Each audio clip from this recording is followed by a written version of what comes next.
Hey, good morning, everybody. How are we doing out there? It is Doc with ReadySetTrade. Today is Thursday, the 13th of April. Good morning, everybody. Good to see you out there. And let's get going. Okay, so today we did have the PPI coming out. And what's interesting about the PPI is it's more of a leading signal than the CPI. So when something comes into the economy through the supply side basis, then it filters through the economy and then eventually hits the consumer. So it's more of a trailing indicator of things. The PPI is closer to the front end of things and shows the change quicker. And so what's interesting about that is that it came in actually really pretty good today. It's showing a month-to-month change of negative. And year-to-year, down to 2.7%, which is magically just above where the Fed's inflation target is. So could the news be that good? I don't know. It's, every time we see something like this, we find a way to cancel it out with something else. But that's at least some decently good news. We're not seeing the market like overly jumping head over heels with anything. I mean, we did see a reaction to the upside, but not exactly what I would expect to see. Now, jobless claims are starting to increase. And so, again, maybe this is something that shows that we've already gone too far. We're starting to crush the employment market. So we'll see. Okay, so earnings. We are starting to come out with the earnings now for the first quarter of 2023. So I'm going to go check it out here. Let's go over to our tick chart intraday, and we can see a couple of these. All right. Good morning, everybody. Okay, we'll start with Delta Airlines. And Delta is up this morning, so from 33.8 to 34.4, although it's given it back. And I think the other one was PGR. Progressive is flow ain't doing it. So 148 down to 142. That is earnings. And tomorrow, obviously, is going to be a huge day for the likes of JP Morgan and Citi and that ilk, right? So JP Morgan, Citi, a whole bunch of them coming down. Okay, we'll park that out there for a second. So Fed funds futures, we're still sitting at a 25 basis points. So the conventional wisdom right now is like, all right, we're getting better numbers. We're starting to see inflation tail off a little bit. Let's give the Fed one more for the road, right? One more for the road, and let's just cut them off after that. So this is the way that the Fed funds futures are going to 5%. And staying there and then ultimately cutting by the end of the year, which means that we would be seeing slowdown in growth. We'd be seeing that 2% inflation target, maybe worse than that. The worst news would be stagflation, though. If inflation becomes sticky and we do lose our growth, then we're going to get into stagflation, which is going to be ugly. It's going to be 1970s revisited all over the place. Okay, we'll be here through Friday. This week, next week as well, too. And let's get started here. So let's review yesterday, first of all. So let's see who we got out there. We got Fred, Len, John, and Scott with us today. Good morning. Here is yesterday's opening range. We started off the day with a gap up on the CPI, and then we started giving it back, and then it was looking pretty ugly early. Go ugly early. We're trading all below the VWAP for most of the morning session, and it looked like we were going to be filling that gap. And so I kind of walked away from this and said, nope, it's not going to work. We did get a short period of time where we had some decent time decay in here. Fly would have worked. But notice that once we started trading significantly below the anchored VWAP, which is this purple line, then it started giving it up. And we actually undercut the expected move. And then we did the good old Groundhog Day move into the end of the Well, I take that back. No, we lost it at the end of the day. We lost it at the end of the day. So looking at the charts right now, if we just look at the standard charts, here's the S&P, and so that was actually a reversal day. We had a higher high and a lower low, which was totally outside of Tuesday's candle. So Wednesday was almost a key reversal bar. Notice what's happening here with the energies on the daily chart. Now let's go out to the ES for a second, because the ES is already reflecting what's happening today. And look at the energy on the daily chart. It is enormous. 66. Typically, we don't sit there for very long at that level of energy before we start to move. We don't sit there for very long before we start to move. And I'm wondering if we end up moving down first. Are we going to end up moving down first and pulling back and then breaking out? I'd like to see this break out to the upside. That would be a change in character. For the last almost a year and a half now, we have not had an upside breakout after a consolidation. That's typically reserved for bullish behavior. Everything has been consolidate, pull back, build up the negativity, and then slingshot higher into that. But man, we are sitting on just a pile of energy right now. So markets are going to move in the short term. We have about a minute left to go. So right now, as we look at today's options, let's look at the SPX. And for the 13 April options, we're sitting at a 21-point expected move, really pretty tiny. So I'm going to try the 15-point again. I'm going to go small, try the 15-point iron fly, and see if we can get something fit into there. All right, let's get rid of these. We don't need these anymore. Those are from yesterday's experiment. And against my better judgment, I would actually like to wait for a pullback first and set up a 112. What I might do is I might just set one up in the analyzer and see how that turns out. And then on the first real pullback that we see, where we have a little bit of a spike in implied volatility, then I'll set up a 112. And maybe even a naked strangle as well. Okay, we're down to 10 seconds left. We're going to start out by grabbing, hey, Calvin, we're going to start out by grabbing that expected move for the day and start to track that. Okay, so we're going to start out with a 21.28 expected move for today, which is much lower than yesterday's 27.08. So 21.28. And then we are going to grab our opening print for today. So let's go out to the gap chart.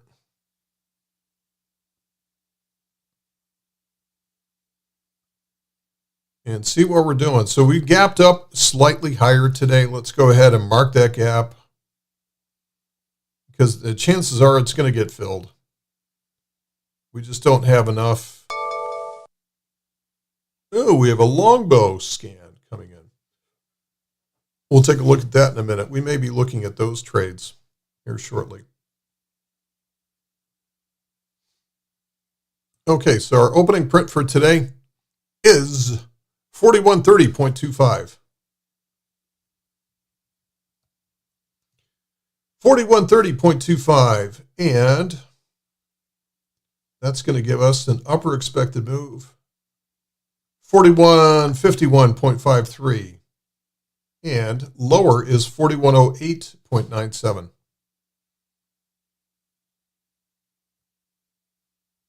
So let's move all this stuff around. First of all, let's move down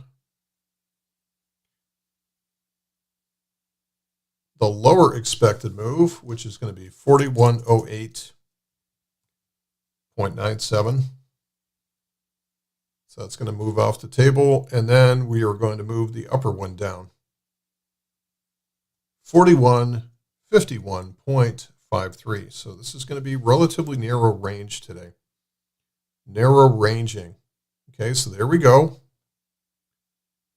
There is today's Upper and lower expected move. Where did we go? Okay, there we go. Now I'm going to move the anchored VWAP up to today. Apply that, and there's our anchored VWAP, which starts out. There's our gap. There's our opening range, which is super tiny. And there we go. Now I'm going to look at putting on, do we have anything coming up this morning? I thought there was something at 10 o'clock this morning. Let's see if there's anything that we have to avoid for today.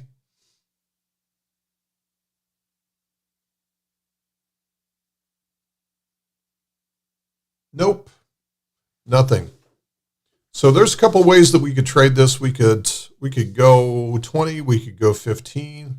Let me see about going 15 to begin with. So I'm going to take today's options and get pretty close to where the price is right now. We're going to analyze selling an iron condor.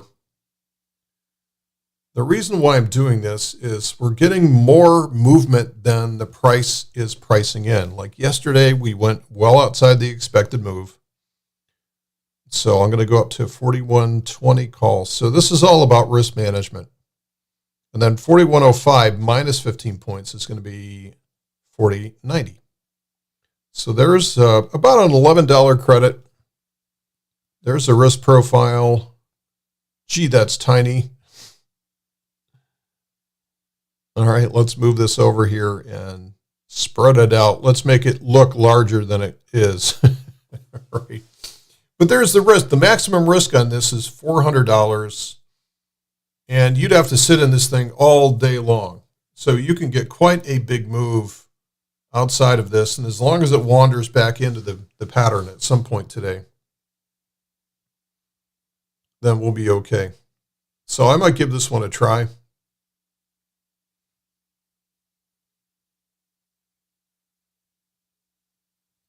And I'm looking at something like this.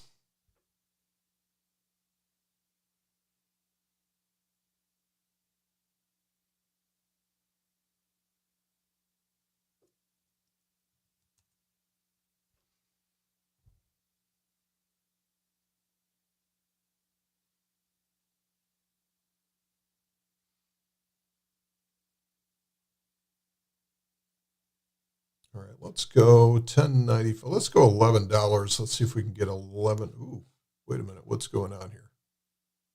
We're getting some movement.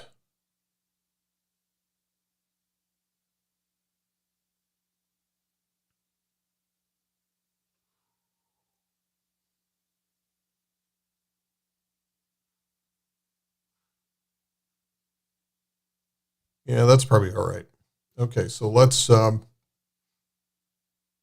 try 11.05. We'll give it a shot. See if we can get a fill.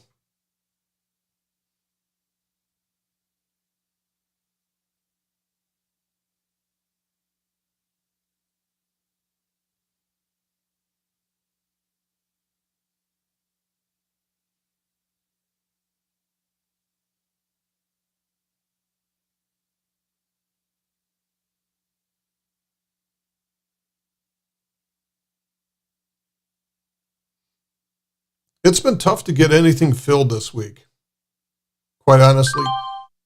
There we go. Make a fool of me. All right, so let's go ahead and put this into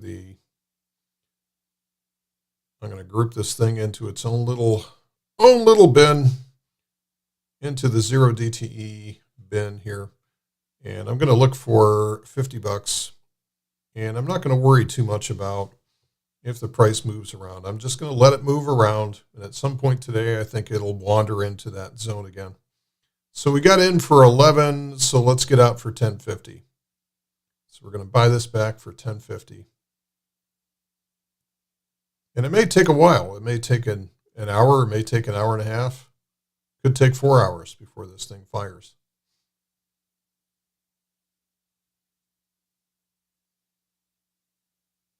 But that's the slow way.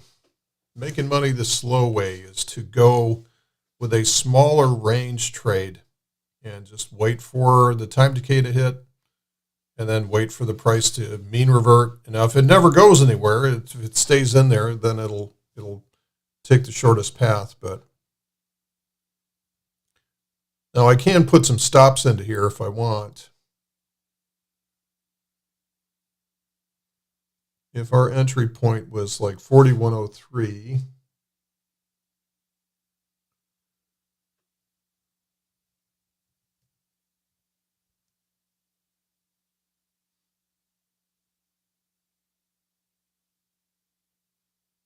then I can add these. So that means our lower stop would be 40.82. And our upper stop would be 41.24. Okay, so we're not risking a whole lot on either of these. But I guess my point here is that we need to let this thing just move, because we are just going to, we're working on the gap. Working on the gap a little bit. So this is what we're seeing. Like if we go back to yesterday again, we just see stuff moving around. It just sort of mean reverts, moves all the way around. And in this case, if you'd set up an iron fly, you probably would have been able to get out pretty soon on this iron fly. But even if you didn't, if you just wait around for the day. Now, you do have to pay attention to the late day move. If it moves in the last 90 minutes, it's probably going to stick. The move into the end of the day is the one that usually sticks. So in this case, if I started to see the price moving away from my profitability by the last 90 minutes or so, I'd probably believe that and say, all right, time to go.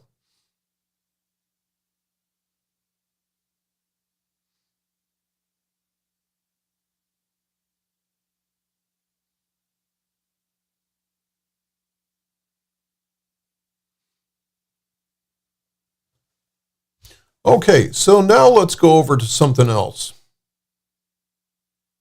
Good morning, Juan. I'm going to go over to the MES. Now, this is the Micro E-mini. Micro E-mini. And I put up a course,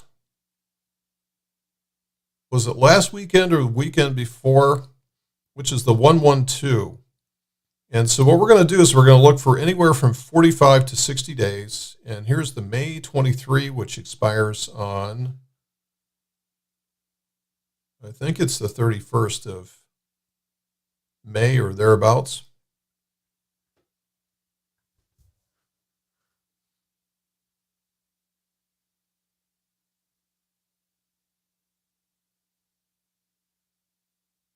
Yeah, it's 48 calendar days. So the first thing I want to do is look for the delta here, and I want to set up a 50 wide at about 25 delta. So what I'm going to do is analyze buying. Now let's get rid of this other stuff down here. So I'm going to analyze buying a debit spread at 39.50.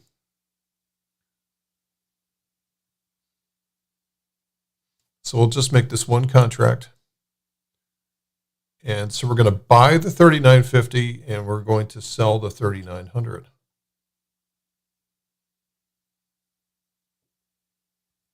And that's going to be 850 or thereabouts. Now, what does that look like? That looks like this. So 850, if we look at that, each contract is worth $5. Or $5 per point is the multiplier on this. So if we get an 850 debit times 5, that means that we have a 42.50 cost to this trade. 42.50 in US dollars. And the potential profit on this trade is 207. Okay, so that's just a standard vertical spread. And so the max risk on this is $42. Now what we're going to do is we're going to use that. So that 850, what I want to do is we typically want to spend somewhere under $10 on that. That's our insurance trade. That's the bear trap. And then what we're going to do is we're going to look for about a $10 or so. Look for about a $10 naked put. And so we're just going to analyze selling a single. And actually, we're going to make that two of them. So that's the 1, 1, 2. And then this is what this trade is going to look like. So here's the current price. Current price is right there. And then here's what we call the bear trap. And then here's the short put, which is generating the credit for this trade. So we're putting a short put out of the money, adding a bear trap into there. Now, if there's three ways that this can go. I mean, if the price just goes like sideways or up, is neutral to bullish, then we just end up eventually letting this expire and we collect $65. $62.50. Yeah, $62.50. Right, so I'm just doing it on a per contract basis. You can always scale these things up if you need to. But if the price starts heading lower, then we've got this hedge down here.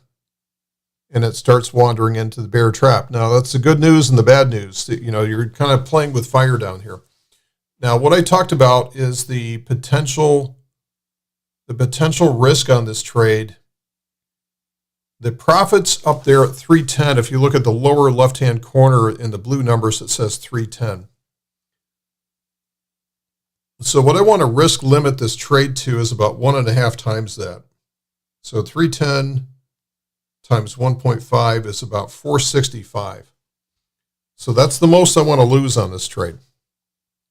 So the worst thing that can happen to this is you immediately start to see the price selling off really hard. And 465 would mean that we've just lost about 400 points in value in a short period of time. Now, this is what happens, though, is if you start looking at this, and this, of course, is irrespective of what happens with volatility. But we could actually get the price down to here, and all of a sudden we're not looking at that much of a loss anymore. Now, at some point, this is where gamma goes crazy, and it makes managing a trade very, very difficult. So, I mean, if it really did get down this far, I'd probably be looking for ways to get this thing off. And I would not be looking to hedge this. I think hedging is very, very difficult because especially on downside movements, they're very spiky.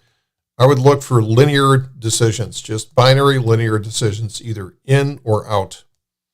The thing about these contracts as well, too, is they generally will trade about 24 hours during the week. So they start trading Sunday evening, I do believe, and they go, because they're based on the futures, right? So as long as the futures are trading, the options are trading as well, too. So you got Sunday night through Friday night. The only time that you're unprotected is over Saturday, Friday night, Saturday, and through Sunday. But then Sunday, so we do have more access to these futures, especially overnight during the week, which is where a lot of stuff happens. So that can be good and bad. But generally, I think more access is better than less access. Let's put it that way. How many of you have had positions like on some equity or SPX or something like that, where you couldn't do anything until 9:30 in the morning? There's nothing you can do. So as this goes further on, though, as you get closer to expiration, this is where you potentially can earn quite a bit from these. If you allow the price to get in the bear trap, all of a sudden you're looking at a profit of $200 instead of, out here at 65. But you're much closer to the downside. So where this works is if you have a price that kind of grinds lower. This doesn't work very well, or this is not going to be a comfortable trade if we sell off really quickly into a big correction. But if we get pricing if we get one of these types of moves where it's like we drop and then we just grind, or we sort of grind lower like this is where this works out fairly well. Where it doesn't work out is where we just drop like a stone. Where in this case we drop from 4,100 down to, in the course of 4 days or so, 3,650. So this is where you would be looking at some pain there. That would be difficult. But this is why we're looking at this trade now.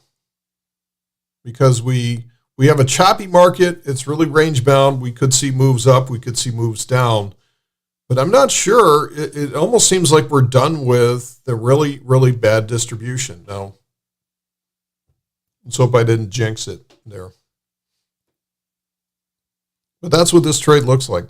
So that's, it's like anything else. There's no guarantees with any strategy. There is no holy grail that's out there. But what this does offer is some margin relief. This allows you to sell cash secured puts on the MES, which gives you a lot better margin than, you can't do this on the SPX unless you got a 7-figure account. It's even difficult to do this on the spiders, even with a decent size account. So you can realistically do this with the MES with a modest size account. I think the initial margin on this is going to be somewhere on the order of about $2,000. I mean, if I bring over Tastyworks, and really, if I look at the same thing here, so there's that May 31, and what did we look at? We looked at a 36.25 put. So here's that same 36.25 put. If I go to sell this, and if I do 2 contracts,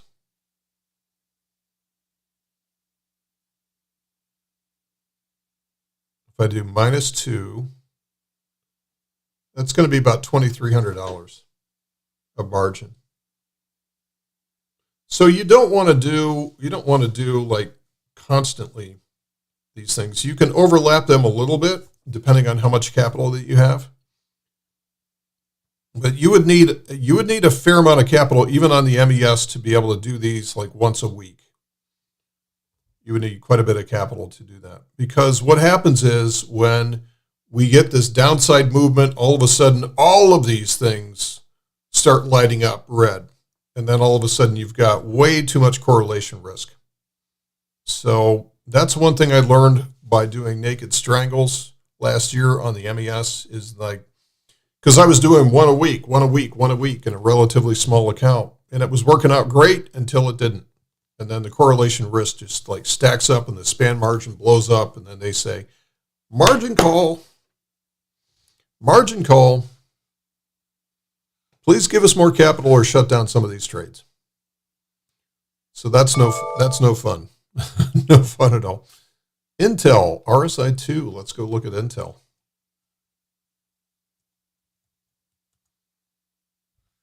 Intel pulling back. Let's go to the RSI 2 chart. This is Larry Connors. RSI 2 FE. This is a Larry Connors signal that he's been doing for the better part of 20 years. So here's the RSI with a length of 2 is now underneath 5.0, or at least it was. Yeah, it's 3.7. So this is pulled back pretty quick, pretty hard. Now the fractal, what I like to use is the fractal as well, and the only reason that the fractal is in exhaustion is because of the rally. So this is not a valid signal.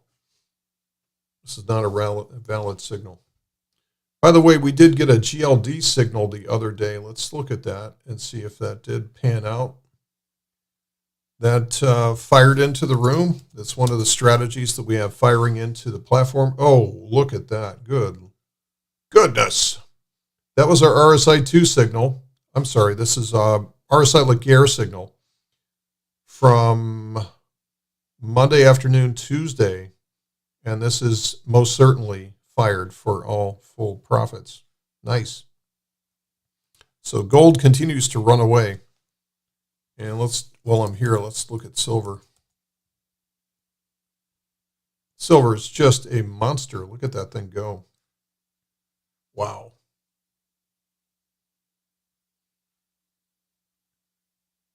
I should learn not to sell calls on gold and silver. It's just the world's most difficult trade. All right. Anybody have any questions? So let's go back and look at our, so that's our MES. Like I said, I think I want to wait for the next pullback. Like if you think about it, if you waited for,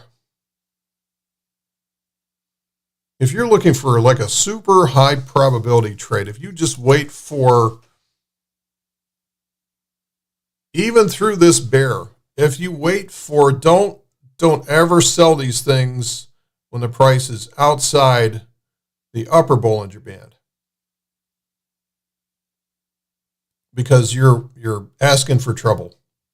But if you wait until the price hits the lower Bollinger Band, look at this, you got some relief, and then it comes back down, so that takes some time. Yeah, it did go against you for a certain amount, but that just gets it into the bear trap, and it was just very slow from there. So don't sell it at the upper Bollinger Band. Wait until it gets to the lower Bollinger Band, and that's going to give you a very simple experience. Wait till it gets to the lower Bollinger Band, and even with this, that still is no problem. So I'm thinking that I want to wait for this thing at least to pull back a little ways before I set up the 112. So I'm okay doing that discretionary. You can do, if you want to, you can do these random walk. You can just put them on. If you have the account size to be able to handle this, you can just put them on one after another, after another, after another.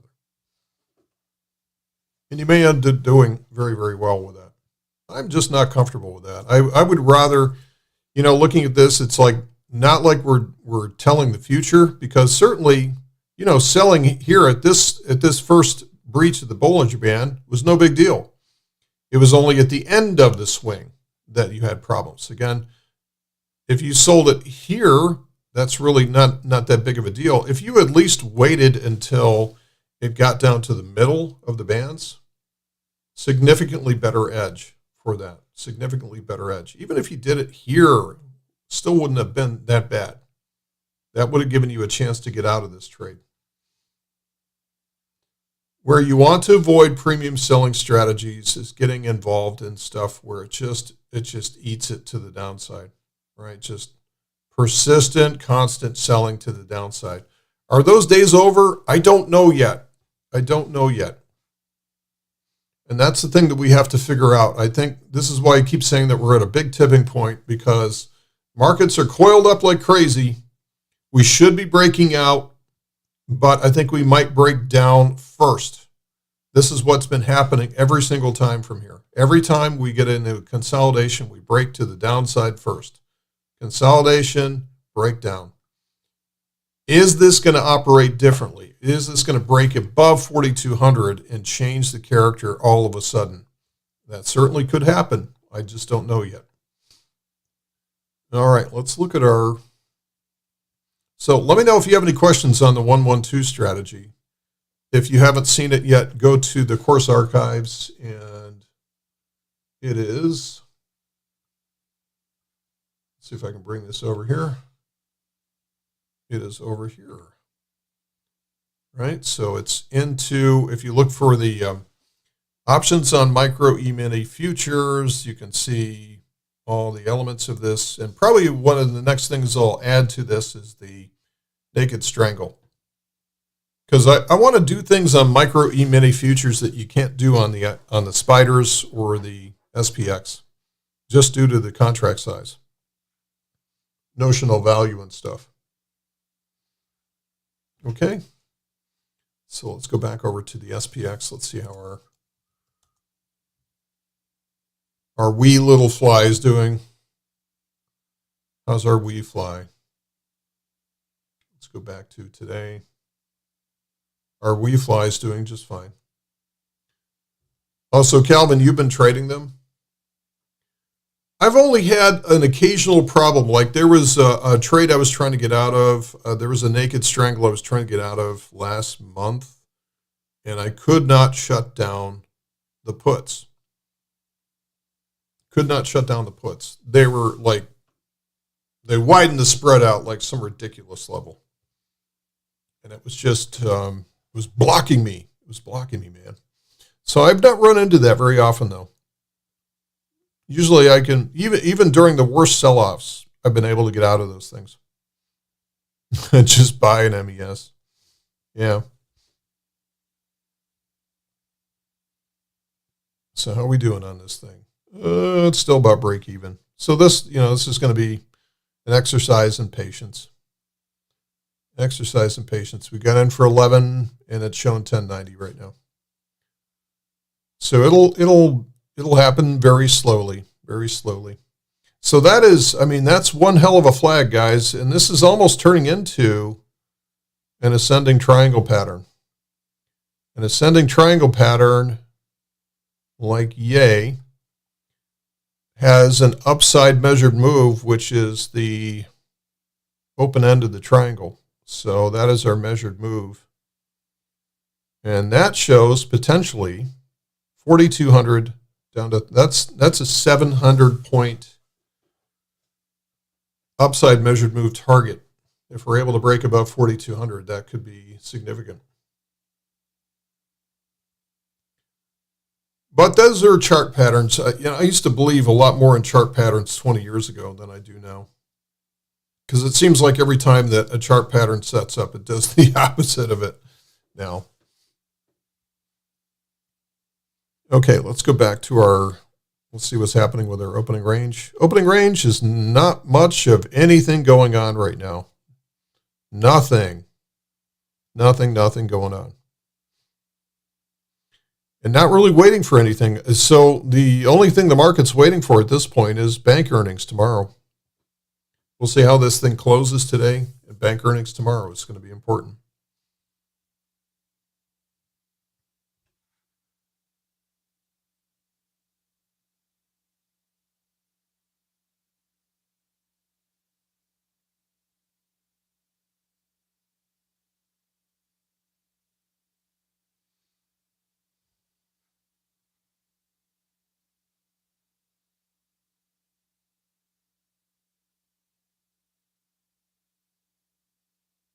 A lot of stuff moving today. A lot of stuff moving today. Let's look at we have the VIX. The VIX is collapsing again. We have communications is strong today. Communications is leading the market. So tech is actually waking up today. Tech's having a good day.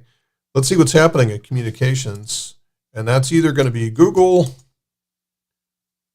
And Google is up 1.92%, or it could be Meta. And Meta is up 2.25%, so both of them. Let's see what's happening with some of the other horsemen here. We have Amazon is up 2%. We have Apple's up 1.74%. We have Microsoft is up 0.9%, and in a really nice flag as well, too, by the way. Approaching earnings, though, you got to keep that in mind. AMD is actually down today. NVIDIA is barely up today. So semis are having trouble. Maybe that's a Taiwan thing. Who knows? Let's see. What else do we need? Amazon, Apple, Meta. Netflix is coming up next week. Netflix is flagging. That's up 2.93%. Let's see, we did Microsoft, we did Google, Netflix, NVIDIA. I think those are most of, let's go look at some of these. Let's look at the Dow really quick. Dow. Apple's up. Apple's up. Disney. Who knows why, but they're up today. I always have to check this. Let's see how Bud is doing today. Oh, Budweiser, not having a good week so far. Okay, what else is out there? Let's look at the NASDAQ now. You got to laugh. Yeah, we're up 7-3. 7-3 on advancers minus decliners. And some of these are up like bigly here. Netflix is way up. Zoom, Amazon, CrowdStrike, Google, both of the Googles, Meta, so very strong. Some of the ones not doing so well, Old Dominion Freight Lines, Baidu, Chinese stocks. So Baidu, let's see where JD is doing. JD is in Intel slightly down. Yeah, pretty good today. Pretty good today. But the Dow's not doing all that great. So this has been more of a tech rally today.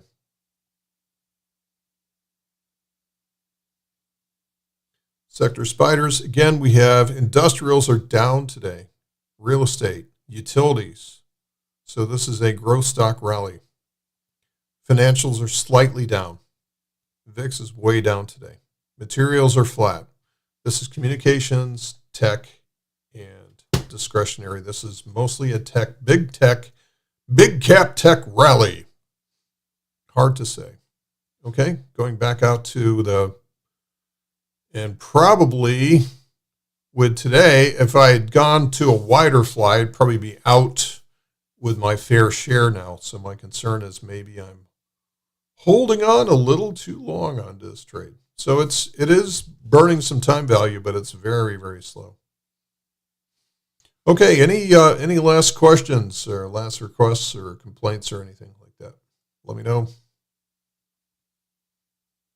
We are done for today. So again, next pullback, looking for the 112 entry. Next pullback. All right, guys, thanks very much. You guys have a lovely Thursday, and we will see you tomorrow. And we'll talk about the bank stock earnings. We'll see what happens. All right. Take care, folks. Have a great Thursday. Bye now.